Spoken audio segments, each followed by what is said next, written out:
be saying it wrong. Hi, my name is Amy Cerato. I'm a resident of Ward 5. I moved to Oklahoma in 2004, and I bought my house in rural East Norman because I wanted to live in the peace and quiet of an acreage and raise my family where we could be immersed in nature right at our doorstep.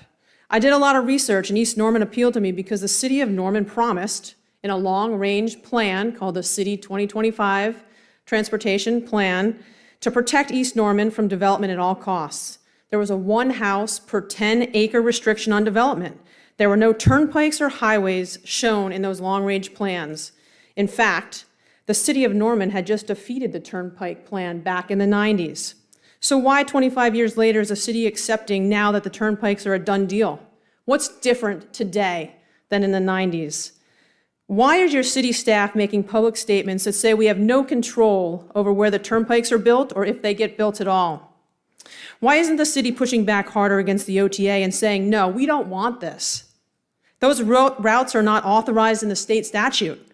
So stop terrorizing our citizens. You have no jurisdiction to be here.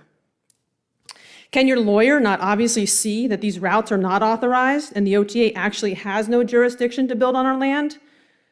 Or is the Chamber of Commerce and real estate developers just so far in your ears about the billions of dollars they stand to make by developing East Norman that you can't hear anything else? Our citizens are being bullied by a corrupt state agency that stays billions of dollars in debt and builds roadways that don't have to make any sense or money. They just build their roadways to make their corrupt conglomerate of contractors, bankers, and developers millionaires.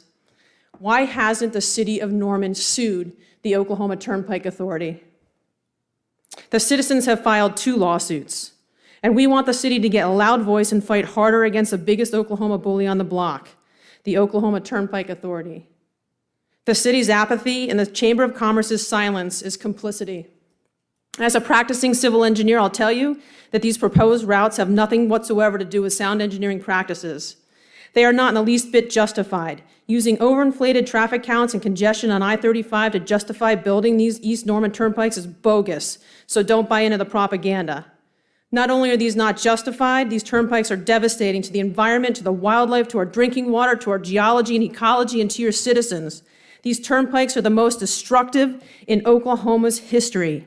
These turnpikes are all about money and a supposed economic development by destroying the environment and displacing the humans that live here. The Norman 2025 Land Use and Transportation Plan specifically recognizes that it is important for the city to control the quality and location of growth and discourage sprawl, protect water quality, and maintain the 10-acre per minimum lot size. Honor the plan. Get vocal.